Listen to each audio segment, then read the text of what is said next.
I know we have a smaller group here in Clipper, but we're going to get started. We have quite a few people dialed in from Country Club and from HKIS, and then others that have zoomed into this event. So we want to get started.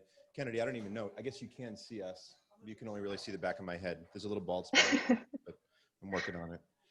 So guys, thank you again for the second in the series of our U.S. election events.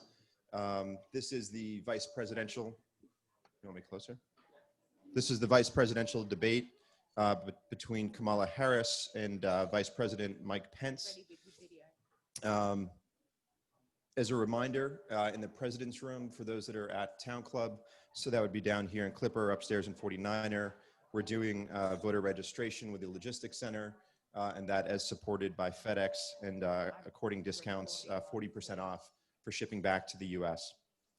So before the debate today, the debate kicks off at 9, so in about 1 hour or 50 minutes, we're gonna have a session with Kennedy Mattis. Kennedy's the co-founder of Poll Hero, and she'll be interviewed by John Wood.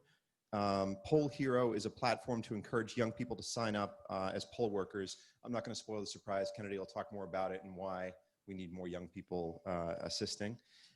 John Wood, many of us here in Hong Kong certainly know him. He's the founder of Room to Read, author of Leaving Microsoft to Change the World, and now senior advisor and investor at Green Monday Holdings, an Asia partner at Concentric Equity, a $2 billion Chicago-based private equity firm. We're gonna play a short video, just as a reminder. Emma, I'm gonna go out of pace here. For Q&A, we have Slido. You should have QR codes on your tables, and this QR code you can see up here, and that's the way to ask questions. You can also vote up questions that you think are pretty good, and John will ask those to Kennedy. So with that, we'll play the video, and then John, you can come up after. Emma? Yep.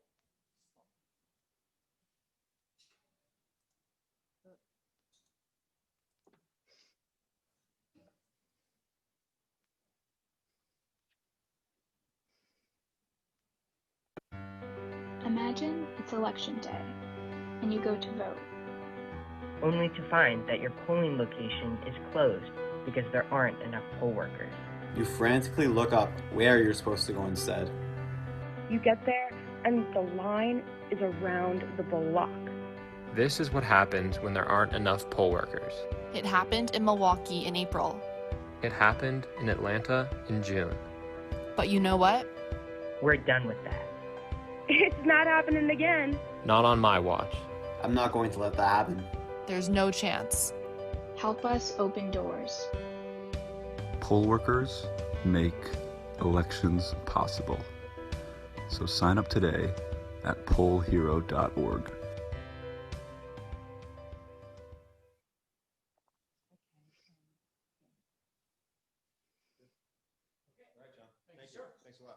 Okay, hi everybody. Kennedy, you've not been to Hong Kong yet. We're gonna get you here one day, but actually this is great. The American Club has 2 different locations, several different rooms. So we actually have 3 different rooms and some people joining us online. So it's really great to see you, and thank you everyone for being here. I know that, you know, it's funny because I was thinking about this last night, and I was thinking that when you go to a rock concert, you always kind of hope, you know, the opening band is good, because literally, Kennedy, you and I are the opening band for the EP debate. And so we got to hope the opening band gets people very, very excited. So you're joining us, I believe, from Cincinnati. I am, yes. Okay. How do your parents feel about having you home still? Surprisingly, my mom likes it. I think this is midterms week, so I feel like their opinion has probably changed. They probably want me back at Princeton. But for the most part, they really like having me home, even though I would rather be in Princeton. Yeah, I'm guessing that you probably would rather be on campus. So what's the prognosis for that? Are they going to have you back anytime soon? We're supposed to go back in the spring. So I think right now it's planned to have back the sophomores and senior classes. But it's hard for me to imagine that they wouldn't give second priority to freshmen. So I'm planning to be in Ohio for the rest of the year. Okay. Well, we want to talk to you quite a bit about Poll Hero. But I'd like to, before I go to the what, I always like to start with the who. And so let's talk a little bit about you. So usually when I do an interview like this, I'm always ask people like, what were you like as a young person? So for the first time in my history as an interviewer, I have to ask, what were you like as a younger person? Like what were you like as a kid, and when did you get interested in politics at a certain point in time? Yeah, so for me, I mean, growing up in Ohio, first of all, a very exciting place to grow up. I live across from a cornfield. So the things that I could do as a child were limited. That's why I was always trying to be involved with sports, and why I swam in middle school, and then I played hockey when I went to high school, or field hockey when I went to high school. And I would say the moment, and I still remember this clearly, there usually is, I feel like, no inspiring story of when people go into politics. It's usually when they realize they don't have faith in the institutions, and it's like, this is kind of my moment where I need to pay attention and get involved. So for me, that moment was after the Parkland shooting, and just kind of realizing that everyone kind of saw this coming, yet it's still, we couldn't do anything and nothing happened. And I think it was at that moment I knew that I shouldn't have as much trust in the government as I do. And that's why I need to eventually get involved when I'm older. Okay, and what grade were you in, or how old were you when Parkland happened? I was a junior in high school. Junior in high school. And then did you and your classmates, did you galvanize? Were you just kind of like agitated, or did you take some kind of concrete action, or what did you do? So that was when I was a junior, I founded Students Write Back, and it was pretty much a letter writing campaign between students across Ohio to write to our senators. Most of the letters were directed toward the Republican Senator Rob Portman, but it was pretty much just asking that they support the bills such as common sense gun laws that could have prevented or hopefully mitigated this from happening.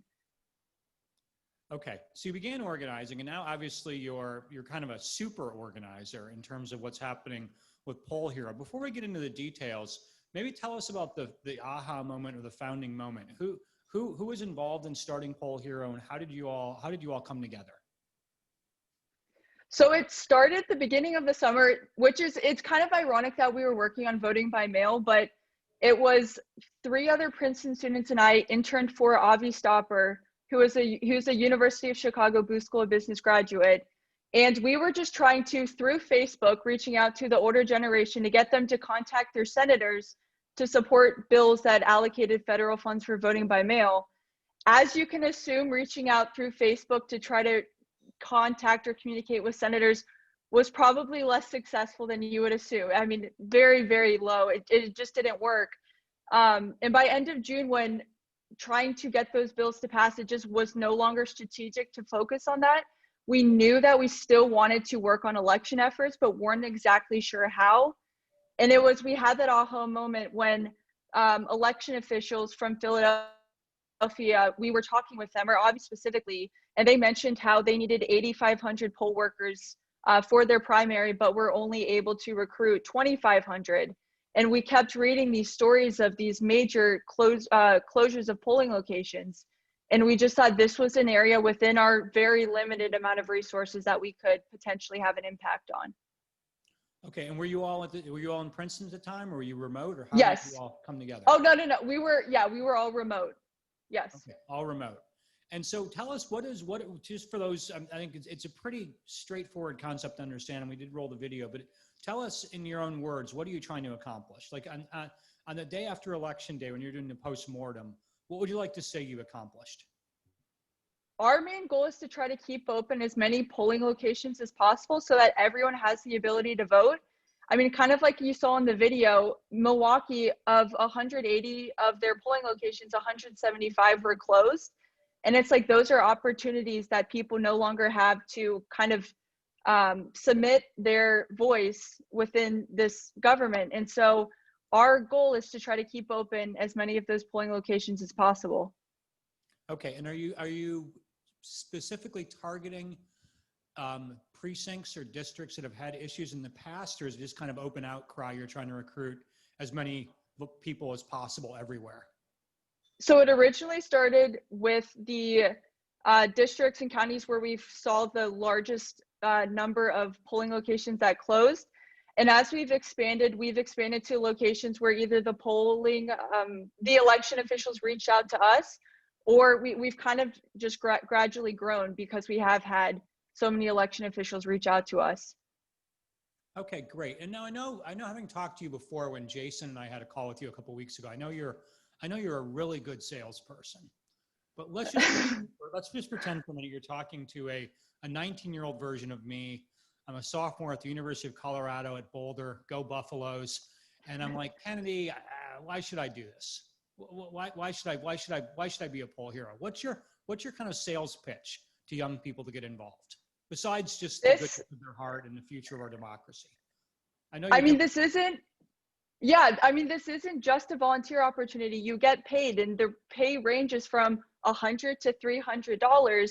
And especially like being a high school or college student like myself, when I go to Panera, when I can only afford to go to Panera once a week, and that's like my special treat, pocketing the extra money, that's a pretty good reason. Besides, like you mentioned, helping out in this way that I can, the money is a pretty nice reason to do this. Okay, so poll workers do get compensated. Yes. What else? Looks good on the resume. Are there other things that you're throwing out there to people to convince them? It does. Our two main reasons or persuasions for people to do this is because they get paid, and also because it is a unique opportunity where young people can help out the older generation who usually does this type of job. Like my grandmother usually is a poll worker, but because of COVID, she's not able to. And so for that reason, we say, do it out of the kindness of your heart to help out the community and also to get paid. And like you mentioned, it's a nice thing to have on the resume. Yeah, but I do like the element of it where you're talking about how young people can really protect the older people, because the people who are older may have to sit out this election. Was that like kind of part of your thinking when you all founded this together? Were you thinking of your grandparents, and is there actually any communication that Poll Hero does aimed at those who are older to have them help spread the message? So to answer the first part of your question, that was the shocking thing when we started to look at the statistics or the general characteristics of poll workers. That was mind-blowing. And it's when we looked back, the Pew Research Center released a report that mentioned how 58% of poll workers are ages 61 and older. And when we saw that fact, we're like, oh, that's right. Last time I went to vote, I didn't see anyone under the age of 75. And that's kind of when the light bulb went off, that this is, you don't really see young people in this position. And we knew that we had to get involved. And to encourage the older generation to help us, we have, we call it our operation sequence, but once students sign up, after we send them the application to register to become a poll worker, we ask them to share in various ways, which is how we've been able to kind of go viral on social media. And one of the steps we have is to ask their family members to spread it to people they know, their friends, and then their family, to spread it to their high school and college students who might be interested in this opportunity. Okay, that's great. So I want to go back to the founding of Poll Hero. It's obviously taken off, I'm guessing, and you can tell us the statistics also at some point. I'm guessing it's taken off a lot faster than you and your co-founders probably expected. But tell us about the first day, the first week, whatever it was. Like, it's one thing to have an idea.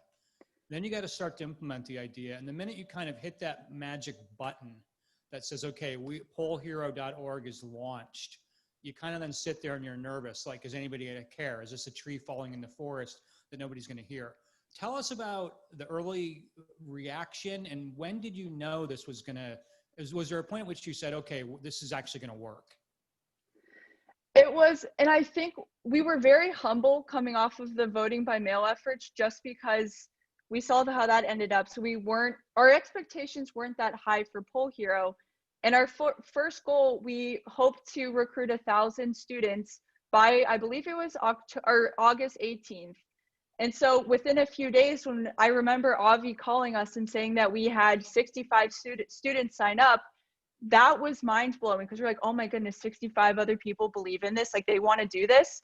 It was just shocking. So I think it was after that, which isn't really that big of an aha, like this will work moment. But again, coming off of the other thing, having 65 people sign up, we were just extremely excited. And that is an understatement. Yeah. And so it starts at 65, then what happens? It just quite a bit higher than that now. And after 65, we got up our Instagram. I think we set up a Twitter shortly after.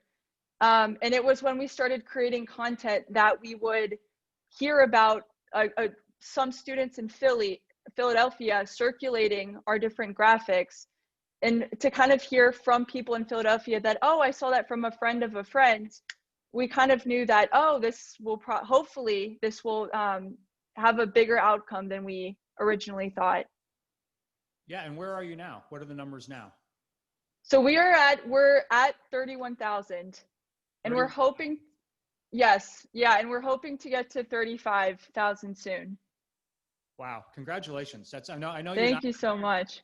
ready to spike the football or take a victory lap. You're probably like, no, you fear complacency. But I looked, you know, you and I were chatting last night over email, and when you told me what your numbers are up to, I actually looked it up to say, well, how would you represent 31,000 people? Like, what does that look like? And so I did a little research, courtesy of the Microsoft Bing search engine, which you all know as a Microsoft alum. I would never use Google for my research. To put this in perspective, how many of you have flown Singapore Airlines at one point of your career? A very moneyed, well-traveled room, 100%. You know, Singapore Airlines runs their entire operation on 17,000 employees. So you've got more volunteers than Singapore Airlines' employees. Cathay Pacific, actually I looked up, and the number probably is dropping precipitously as we speak, but about 33,000 employees. So just to put that into perspective, you've recruited 31,000 volunteers so far, on the path to hopefully mid-30s or higher. We're also going to ask all of you, well, let me kind of make my way into the question before we're going to do some also some audience Q&A.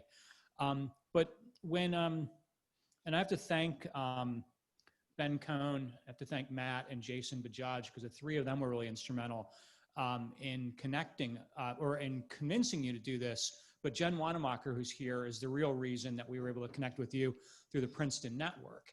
And when we first connected with you, I sent a note to my assistant and I said, please go to Poll Hero and donate $500 off my Amex card so that Kennedy actually, like, not just be a guy who chats with her, but actually financially supports her. And I know from the early days of Room to Read how important that early support is.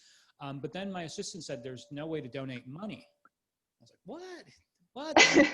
There's no way to donate money? What's going on with that? So you actually wouldn't take my money. So tell the audience why you didn't need the money, and what does that mean for your financial model? And then we'll get to other ways we can help, since we can't really give money. So this is kind of one of the benefits of Gen Zers relying so much on social media, is that we've been able to kind of tap into that, knowing our classmates, and use that to spread the message of Poll Hero. And it was really through when we had people starting to circulate our infographics on Instagram, Twitter, and TikTok, surprisingly, that really is how we were able to reach as many students with as little as possible, with no money, kind of like you mentioned. And that's why we have relied entirely on social media, especially not being able to go out anywhere. It's really been, this kind of network has been instrumental in the growth of our project. Yeah, I just love that. I love the fact that the idea is so strong. You don't need to go out and do paid advertising. You just social media, but you've also gotten a lot of what PR professionals would call earned media, e.g. you have media outlets calling you up and interviewing you. What was that like for you as a young person to suddenly have like journalists wanting to interview you? Again, it was really strange like last week I talked with a CNN reporter, and then the week before I was on NPR, and my parents got a call from one of their friends saying that they heard me on NPR. It's weird because it's like, why would you want to talk to a 20-year-old college student?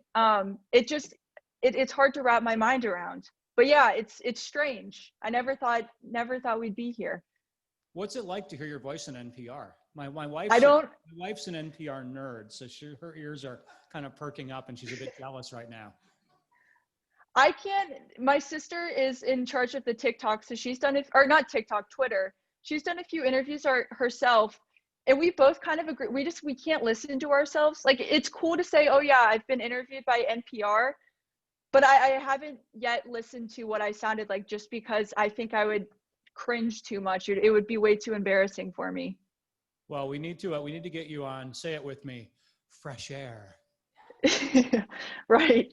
Some Terry Gross in person, right? No, not even close. Okay, I won't there. So Kennedy, we've got a lot of people here who are very well networked and very well resourced. What would you like from us? What's the one or two things that this room could do to help Poll Hero?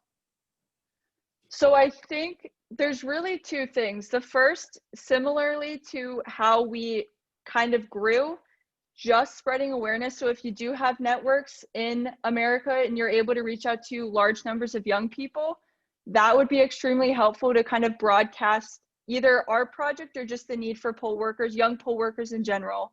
That's one thing.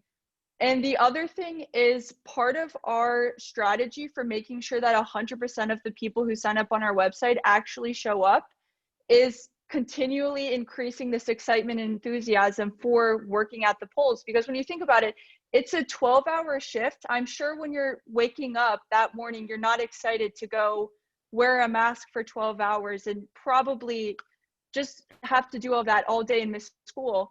So in order to kind of increase this excitement, we are creating a checklist and trying to gather different sorts of prizes to make students excited, and we'll give them away. It's almost like a raffle. So if they complete our checklist, which ends with them actually showing up and working at the polls, they are entered in the raffle, which includes prizes for like tickets to an NBA game once we're able to go back to those in person, or speaking on the phone with a famous person, or a pair of customizable shoes.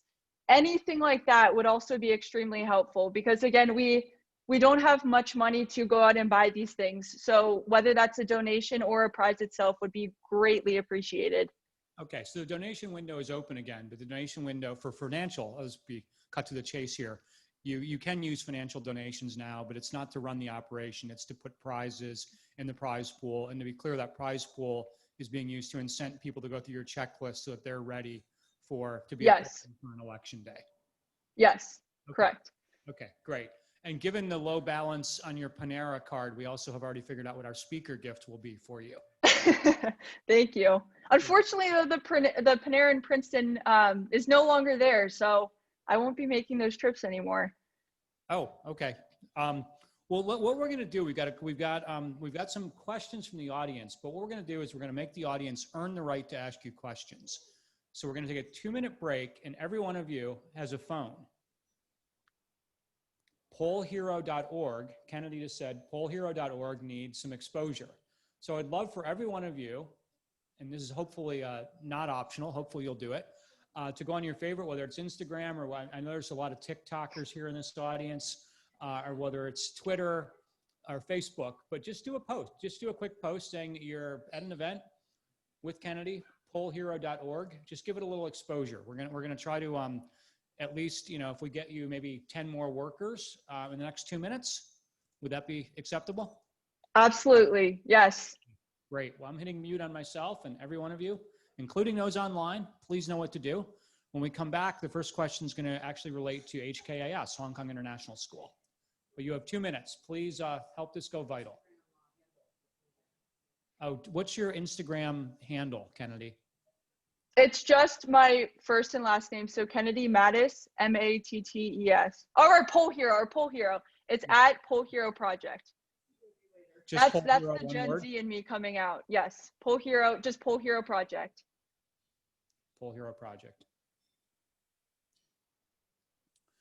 I know this is highly unusual, but this is how things go viral.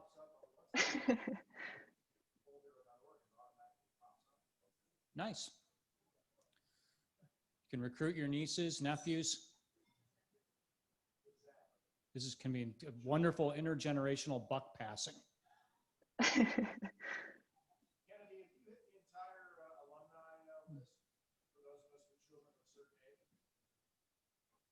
Sorry, I missed that. Actually, hold on. That's right. Got to keep everybody focused. We'll get to the Q&A.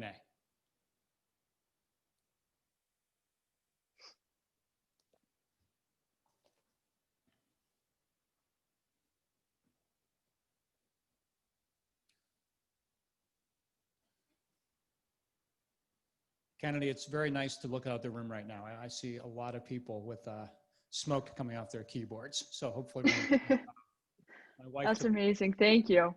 So my Instagram should have something. As people continue to promote Poll Hero, and please keep doing it. One question we got offline, which I wanted to ask you, and I hope it doesn't seem like a too dramatic of a question, but at Poll Hero, do you all have any worries about some of these like crazy vigilante type people whose approach to helping, with ironic quotation marks intended, is not to register as a worker and go the official route, but to go more the unofficial vigilante route? And if that is a concern, how are you all handling it? So it's just the fact that we have to discuss that, I think, is extremely disheartening. And it's also, I hate even having to ask a question, but it's kind of the yeah, no, I mean, great. That is a great question. And that was one that we weren't really prepared for, because when we first started, we kind of arose out of this need for young people because of coronavirus, which is why on our website, we have a tab for different safety precautions that students need to ask their election officials to make sure that they're upholding and adhering by these protocols. And also just to make sure that they show up with their the gear, so 2 masks, preferably a shield. So we were prepared for that aspect of it, and we kind of made known that risk. But this risk, it's like, how do you prepare for it? And I know, like, for me personally, I'll be showing up in my Ruth Bader Ginsburg shirt, so it'll be very obvious, and just my mask, N95 or shield, all of the good. So it'll be very obvious which candidate I'll be voting for. So I don't know how we'll handle that, and I'm hoping that none of our poll workers have to deal with that, because I'd hate to send 16 and 17-year-olds to a location where they're potentially going to face danger. But yeah, that's one, sadly, I wish we didn't have to deal with, and I unfortunately don't know exactly what we're going to do yet to ensure that everyone's safe. Okay, great. So we have a question from the audience. We have a number of students tuning in from HKAS, which is Hong Kong International School, one of the leading international schools in Hong Kong. What message would you have for students here about getting involved? What would your advice to them be? I think what I would say, and out of this project, it kind of showed that students, young people, were given a very limited amount of opportunities to be involved officially with our government, in which case you really have to work with what you're given. So for those of us who are currently residing within the United States, that's us being able to be a poll worker. So for those students, I would say seek out those opportunities that you feel like you are able to participate in and have access to.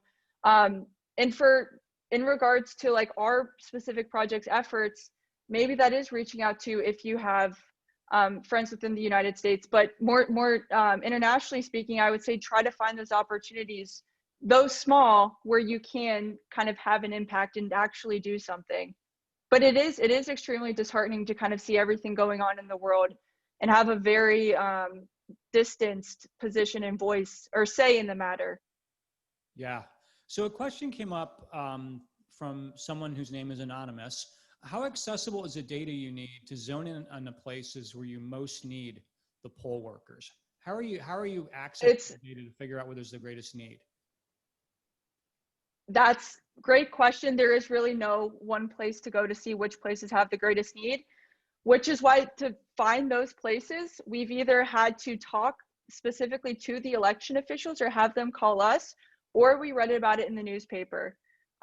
Where we get all of the applications, there is a great source, Work Elections, and they compile all of the county-specific poll worker applications. So that's kind of one of those unique sources that is kind of a central place to go to for that information. But in regards to a source that compiles all the areas that need poll workers, there is none, which is why finding those areas is extremely difficult. Okay, great. Well, there's some geographic spread in this room, so hopefully by us all putting it on social media, hopefully we'll find you some workers in places that where they're needed. Have you, maybe you're too busy just running things on a day-to-day basis, but have you had a chance to like just listen to stories of those who've been inspired to get involved? And is there like one or two volunteer stories you've heard that have been particularly inspiring to you? Yep. And I always love highlighting them just because I am so impressed by them. One of our volunteers who's been with us pretty much since the beginning, she's a DACA recipient. And so her reason for volunteering is that she wants everyone to be able to vote because she's not able to. And that being her, I mean, I think that's exactly what the purpose of her project is, making sure everyone has the ability to vote by keeping open these polling locations. And she, I mean, she was really inspiring because of that reason. And then another volunteer it was exciting in the sense that kind of when you have your own project and you really appreciate it and you're really excited about it, but to have other people feel the same way is really special. And we've had a few volunteers go out and run little experiments on their own. And there was one volunteer who printed out hundreds of flyers and pasted them all across Philadelphia. And hearing that she went out of her way, spent one whole weekend doing that, it was really amazing, again, to kind of share this special moment with someone else. Great. And what's the age range of your volunteers? What's the minimum age, and then who's your oldest volunteer? That's another good question. So we have people so usually I would say across the country, the very minimum age, though it varies by state, is 16. And so our volunteers are of poll worker age, and they're even below that. So I believe our youngest volunteer is 13. And our oldest of the student volunteers, I believe, is 22. And then Avi Stopper, who's a little bit older than that. I feel like I shouldn't say exactly how old, but that most of our range is between, I would say, 15 and 21. Okay. And are many of the volunteers making it a family activity? Like maybe like the 16-year-old says, I'll go with my mom or go with my dad, and make it kind of a family thing, or do you not see that much of that? I haven't seen much of that yet. I know I probably, like, my family will probably make it an event on election day. But I would like to assume that other students, their families are excited that they're doing this and will also make it an event. Yeah. Okay, good. I want to close just with a question. You're minoring in Chinese at Princeton. Is that correct? I am. Yes. Yes. Wonderful. Tell us about what drew you to that and what ambitions you have. In part, it was to be able to say I speak Chinese. I have to acknowledge the selfish reason for taking it. But also I took it in middle school. I took French in high school, and then I was like, I don't want to do any more of that. So I remembered how much I liked learning Chinese, and I went back to it. And to show you, like, I have my different notebooks. This is the first one I filled from my first semester of I just love practicing characters. So it's my favorite class at Princeton. And so I wanted to minor in it just because I enjoy learning it so much. Great. And so one thing that you and I talked about is potential internships in this part of the world. So Kennedy's I'm going to ask for the order. Kennedy's very interested in not just Chinese, but also potentially one day working in this region. Hong Kong, yes. She seems like a pretty cool city. So if anybody has internship options for the summer of 2021, we've made it one of our team goals to get Kennedy over to Hong Kong and spend 8 or 9 or 10 weeks here working. Right? Is that still a goal? I can't think of anything better. Yes, that would be amazing. So everybody has one more duty besides promoting Poll Hero, and that's we got to just one company, one internship. That's all we need, and we can have Hong Kong be part of Kennedy's future. So Kennedy, thank you so much for taking the time to be with us today. I know it's nighttime there. I know you have a lot of things that are pulling at you, and we just want to really thank you for being part of this. Thank you so much for having me. And if you could just hold on for just 30 seconds, I want to get Amy. Could you just get a photo where I don't have a microphone in my face? So Kennedy, I'm just going to stand there and have like a dopey smile on my face, but without the microphone. Okay. And if you could also amazing. Just pose. Just. Okay.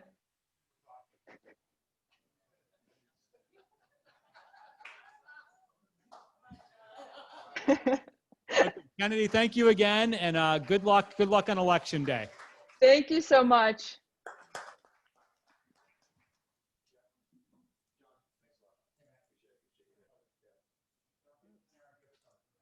Good. Okay, guys, thank you so much, John. Always a pleasure to have you. So thank you. Really appreciate it. Kennedy, I think we've lost you, but thank you so much for your time. I think we have about a 10-minute break until we start the debate. Is that about right, Emma? Yeah. Yep. Okay. We're just going to play one more video if you want to talk about potentially the upcoming Well, we have other events coming up, assuming that the debates actually happen. We all know that this is under debate, and so we'll see if that actually happens. But they are planned to be next Friday morning. Yep. And then 16th and October 23. October 16th and October 23. And then Election Day for us, November 4th. Good. Thank you. Thanks.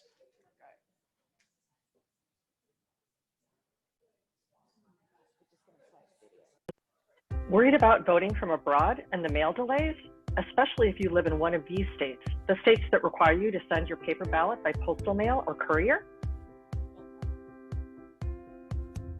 Good news, you don't have to wait for your state's official ballot. As an overseas voter, you can send in a backup ballot, also known as an FWAB, Federal Write-In Absentee Ballot, today, if you have requested your ballot using the federal FPCA form.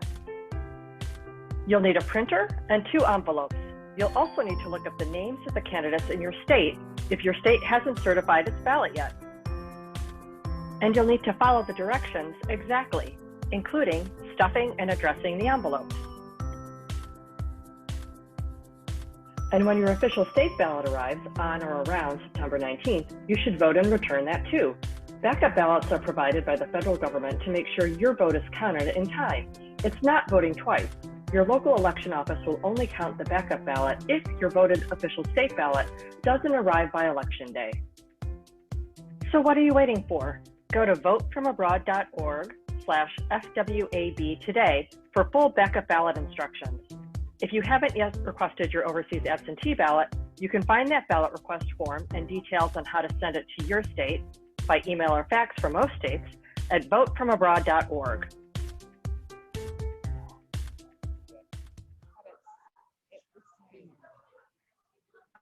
To CNN.